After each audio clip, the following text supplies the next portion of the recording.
So hello everyone, welcome to Verma GSG के once again. जैसा कि आपको यहाँ पर दिख रहा होगा कि India has achieved 50% installed electricity capacity from non fossil fuel sources. मतलब अच्छी बात है, इंडिया टाइम से पहले पहुँच गया है। चलिए तो इसको हम लोग अच्छे से समझ लेते हैं कि आखिर ये टॉपिक क्या है। ठीक है, अब बात ये है कि इंडिया जो है ना 50% non fossil fuels capacity milestone को अचीव कर लिया है। 50% नॉन फॉसिल फ्यूल कहने का मतलब हो गया कि जितना भी इलेक्ट्रिसिटी जनरेट हो रहा है, चाहे जितना भी पावर कंजम्पशन हो रहा है, उसका 50% जो है ना वो इंडिया क्या चीज़ कर लिया है भाई, तो नॉन फॉसिल फ्यूल कैपेसिटी के बेसिस पर। मतलब कि वो अब हो गया जो रिन्यूएबल एनर्जी जो हम लोग यूज़ करते हैं, चाहे वह सोलर हो गया चाहे वह विंड हो गया, उसके बेसिस पर 50% अचीव कर लिया। अब समझ लेते हैं पूरा का पूरा एनालिसिस क्या है, इसके पीछे का माजरा क्या है। द माइलस्टोन क्या है, India achieved 50% of its installed electricity capacity, है ना, from non fossil fuel sources 5 years ahead of its 2030 NDC target. मतलब 2030 का टारगेट था एनडीसी का, that is nationally determined contribution. NDC target था 2030 तक का कि सबको 50% अचीव कर लेना है। किस में? नॉन फॉसिल फ्यूल कैपेसिटी, मतलब non fossil fuel electricity capacity जो होता है उसमें।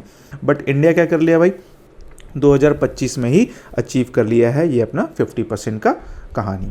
ओके, बहुत अच्छी बात है, वह रिन्यूएबल एनर्जी में आगे बढ़ रहा है तो अच्छा है हमारे कंट्रीज़ के लिए, हमारे एनवायरनमेंट के लिए, हमारे एटमॉस्फेयर के लिए, हमारे अर्थ के लिए। This milestone means that half the Indians total installed power generation capacity 484.82 gigawatt, GW that is gigawatt, now comes from non fossil fuels, non fossil sources. मतलब 484.82 गीगावाट कहाँ से मिल रहा है? नॉन फॉसिल सोर्सेज के थ्रू मिल रहा है, जो कि बहुत बड़ा अचीवमेंट है। की डेटा इंपॉर्टेंट क्या है भाई, एज ऑन जून 30 2025, मतलब 30 जून लेटेस्ट डेटा है, 30 जून तक का डेटा है। टोटल इंस्टॉल कैपेसिटी है 484.282 gigawatt. Non fossil fuel capacity कितना है भाई, तो 242.78 गीगावाट, यानी कि 50.08%। ये टोटल हो गया, है ना। और उसमें ये क्या कर लिया, आधा, लगभग आधा हो चुका है, आधा से ज़्यादा ही है, 242.78 गीगावाट। रिन्यूएबल एनर्जी कितना है भाई, 184.62 गीगावाट। लार्ज हाइड्रो एनर्जी कितना हो गया भाई, तो 49.38। न्यूक्लियर से कितना मिल रहा है, 8.78, जो कि कम होना भी चाहिए। एंड फॉसिल फ्यूल कैपेसिटी है 242.04 कैपेसिटी, मतलब 49.92%। ये डेटा है, ये डेटा ध्यान में रख सकते हैं, अच्छा है। मतलब कि होता है ना कि पूछा जा सकता है रिन्यूएबल एनर्जी में कितना मिल रहा है, कितना परसेंटेज आ रहा है, चाहे कितना गीगावाट मिल रहा है, नॉन फॉसिल फ्यूल में कितना मिल रहा है, ये सब सारा चीज़ तो ध्यान में रखना है। 242.78, 50.08%, जो कि नॉन फॉसिल फ्यूल कैपेसिटी में हो गया। ओके, चलो भाई, ये तो समझ में आ गया, हमारा डेटा है, देख लो ऐसे ही चल रहा है।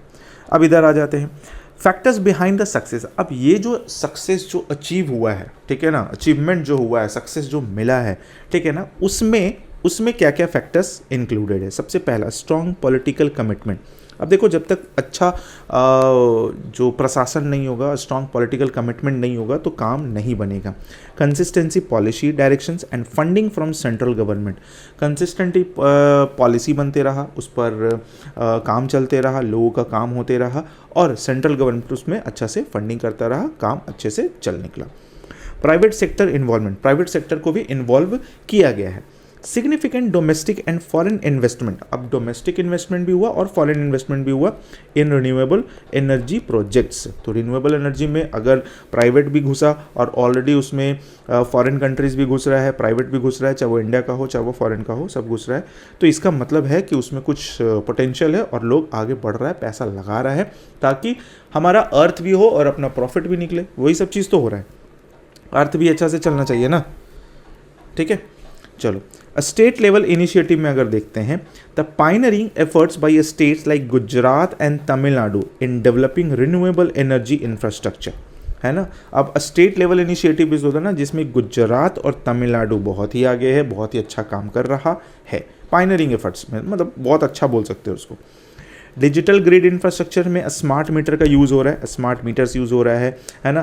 फिर digital load balancings to integrate variable renewable sources, अच्छा है, स्मार्ट मीटर यूज़ हो रहा है, जिसके वजह से बहुत ज़्यादा सब कुछ आसान हो चुका है, इलेक्ट्रिसिटी मिल रहा है लोगों को, और डिजिटली अब होने वाला है। अब पोस्ट पेड प्रीपेड जैसे हम लोग फ़ोन यूज़ करते हैं ना, उस टाइप से हो जाएगा, तो जो वेस्टेज ऑफ इलेक्ट्रिसिटी होता है, वेस्टेज ऑफ पावर जो होता है ना, वो थोड़ा कम हो पाएगा।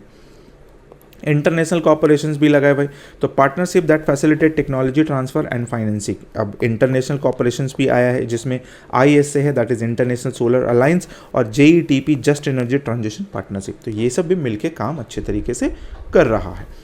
चैलेंज एंड इशूज देख लेते हैं। तो ग्रिड स्टेबिलिटी है, ग्रिड का स्टेबिलिटी अच्छा है, high variability of renewable power poses risk to grid stability and frequency balance अच्छा है, मतलब फ्रीक्वेंसी अच्छा है इलेक्ट्रिसिटी जनरेशंस का और लोगों तक पहुंचने का। Land use conflicts, renewable energy project sometimes leads to displacement of farm lands and forests. अब देखो जाहिर सी बात है, अगर हम लोगों को रिन्यूएबल एनर्जी यूज़ करना है तो उसमें हम लोग को बहुत ज़्यादा मात्रा में लैंड का ज़रूरत पड़ता है, ज़मीन का ज़रूरत पड़ता है, चाहे वो सोलर प्लेट लगाना हो, चाहे वो विंड मिल का ज़रूरत हो, है ना। तो वो कॉन्फ्लिक्ट्स को दूर करना आसान हो जाता है, तो आसान होता भी है, सरकार अपना कर भी लेता है, तो ये चैलेंजेस बन जाता है। ग्रिड स्टेबिलिटी रखना भी ज़रूरी हो जाता है, चैलेंजेस आ जाता है इसमें। स्टोरेज इंफ्रास्ट्रक्चर, अगर देखा जाए कि इलेक्ट्रिसिटी जो जनरेट हो रहा है ना, इलेक्ट्रिसिटी जो जनरेट हो रहा है उसको स्टोर भी तो करना है, तो वो भी एक चैलेंजेस बनकर और इश्यूज बनकर आता है। Limited availability of large scale battery और hydro storage to ensure a continuous power supply. तो अभी तो फिलहाल लिमिटेड है, पर धीरे धीरे उस पर काम हो ही जाएगा। इंटरमिटेंसी हो गया, अनप्रेडिक्टेबल जनरेशन पैटर्न और solar and wind power due to the dependence of weather. अब इसमें क्या हो गया ना कि कंटिन्यूस नहीं मिल रहा है, तो कभी सन है कभी नहीं है, कभी कैसा वेदर है, तो उसके बेसिस पर थोड़ा सा प्रॉब्लम होता है। बट वो अगर सही तरीके से उसको यूज़ करके इलेक्ट्रिसिटी बनाकर स्टोर करने लग जाएगा ना, तो फिर जनरेशन का प्रॉब्लम नहीं रह जाएगा। जनरेशन का प्रॉब्लम करने का मतलब ये हो गया कि हम जनरेट तो कर लेंगे इलेक्ट्रिसिटी, ठीक है ना, और उसको क्या कर लेंगे, स्टोर करके रख लेंगे। अब रख लेंगे, जब ज़रूरत पड़ेगा तो उसको यूज़ करेंगे, है ना। तो ये स्टोरेज भी बड़ा इंपॉर्टेंट फैक्टर हो जाता है। Cyber security, the increasing digitalization of the power sectors make it vulnerable to cyber attacks. अब हर चीज़ डिजिटल हो रहा है तो वहाँ साइबर सिक्योरिटी बहुत ही इशूज़ क्रिएट करता है। तो ये सब चैलेंजेस हो गया, इशूज़ हो गया। द वे अहेड, अगर आगे हम लोग देखते हैं तो क्या क्या, ग्रिड मॉडर्नाइजेशन, ग्रिड को मॉडर्नाइजेशन मतलब जो भी हम लोग का जो मीटर जो लग रहा है ना, वो सबको थोड़ा सा AI ड्रिवन टेक्नोलॉजी में लेके जाएंगे। Upgrading grids with AI driven technology for better demand forecasting. Scaling storage हम लोग को बढ़ाना पड़ेगा और बढ़ेगा भी। Investing in battery energy storage system BESS and pumped hydro storage. Hydro electricity से जो जनरेट हो रहा है हाइड्रो इलेक्ट्रिसिटी, वो हम लोग स्टोरेज उतना नहीं कर पा रहे, तो उसको स्टोरेज करने के लिए अच्छा BESS that is battery energy storage system चाहिए होगा। सर्कुलर इकोनॉमी का बात करते हैं। Circular economy, developing recycling system for solar panels, batteries and wind turbines, ये सब का भी होना चाहिए। यूज़ हो रहा है या रिसाइकल हो रहा है फिर यूज़ हो रहा है, तो ही थोड़ा सा मार्जिन अच्छा मिलेगा और सब कुछ अच्छा से चलेगा भी। Energy equity, promoting rooftop solar and microgrids in rural and under served areas, जो भी रूफटॉप सोलर वगैरह ये सबको थोड़ा ज़्यादा प्रमोट करना पड़ेगा। ग्रीन हाइड्रोजन पर ध्यान देना पड़ेगा। Scaling up green hydrogen to decarbonise heavy industries and transport, तो वही होता है फॉरेस्टेशन, अफॉरेस्टेशन होता है, वो उसको थोड़ा सा ध्यान में रखना पड़ेगा। जंगल वंगल जो कट रहा है वो सब पर ध्यान देना पड़ेगा, है ना। स्केल करना पड़ेगा ग्रीन हाइड्रोजन के लिए, डीकार्बनाइज करना पड़ेगा। साइबर रेजिलियंस दिखाना पड़ेगा हम लोगों को, मतलब साइबर रेजिलियंस एक तरीके से हो गया। आगे हम लोगों को साइबर के फॉर्म में, यानी कि जो नेटवर्क बहुत ही स्ट्रॉन्ग करना पड़ेगा। Strengthening digital firewalls and monitoring for energy infrastructure. नहीं तो होगा क्या, कोई भी कहीं से बैठ के कर रहा है तो ख़त्म हो जा रहा है, लाइट कट जा रहा है, सिस्टम ऑफ हो जा रहा है, तो कुछ भी किया जा सकता है साइबर अटैक में। तो वो सब चीज़ को थोड़ा सा ध्यान में रखना पड़ेगा। कंक्लूजन की बात कर लेते हैं। This achievement demonstrate that climate actions can be align with economic growth. अब ये जो है ना, ये हम लोग को लेके जाएगा क्लाइमेट एक्शंस और अपना इकोनॉमिक ग्रोथ। तो क्लाइमेट्स के हिसाब से अपना इकोनॉमिक ग्रोथ भी अच्छा होगा। क्लाइमेट अच्छा होगा, ज़्यादा मात्रा में सोलर एनर्जी, हाइड्रो इलेक्ट्रिसिटी ये सब हुआ, तो जनरेशन करने के लिए हम लोग के पास टेक्नोलॉजी है, तो हम लोग आगे निकल जाएंगे, इकोनॉमिक ग्रोथ भी हो जाएगा। It enhances India's globally credibility as a leader in clean energy. हम लोग ग्लोबली तौर पर रिप्रेजेंट कर रहे हैं अपने आप को, ग्लोबली रिप्रेजेंट हो भी रहे हैं, है ना। तो वहाँ एक क्रेडिबिलिटी क्रिएट हो जाता है कि हाँ भाई चलो भाई, ये कंट्री तो है जो क्लीन एनर्जी अच्छा से बना रहा है, क्रिएट कर रहा है, देख लो भाई टाइम से पहले सब कुछ अचीव कर ले रहे हैं। The future focus should be on building resilient, equitable and intelligent energy system. तो ध्यान रखना है क्या, रेजिलियंट होना चाहिए, एकदम स्ट्रेंथ अच्छा होना चाहिए, इक्विटेबल होना चाहिए, मतलब बन रहा है तो सबको मिल भी रहा है, एंड इंटेलिजेंट एनर्जी सिस्टम, और थोड़ा सा टेक्नोलॉजी ड्रिवन भी होना चाहिए। तो ये बहुत ही ज़रूरी हो जाता है। तो ये अच्छी बात है ना कि हम लोग का जो अगर 50% अचीव हो गया, आने वाला समय भी और ये धीरे धीरे बढ़ेगा, तो हम लोग एक बड़े लेवल पर क्या बोल सकते हैं, ग्लोबली रिप्रेजेंट करेंगे कि भाई देखो हम झंडा खड़ा करके हैं कि मेरे यहाँ 70% non fossil fuel energy capacity है, ऐसा।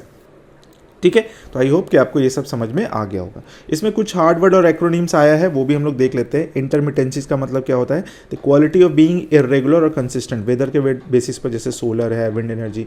तो the quality of being irregular and consistent, जैसे सन सोलर एनर्जी में हम लोग को कंसिस्टेंटली नहीं मिल पाता। जैसे अब कभी कभी ठंडा में देखे 5-5 दिन 8-8 दिन तक सन नहीं उगता है, तो उसके बेसिस के लिए भी हम लोग को तैयार होना पड़ेगा। कंसेशनल फाइनेंसिंग का मतलब क्या होता है? लोन्स और financial assistance provided on terms more generous then those always in the market.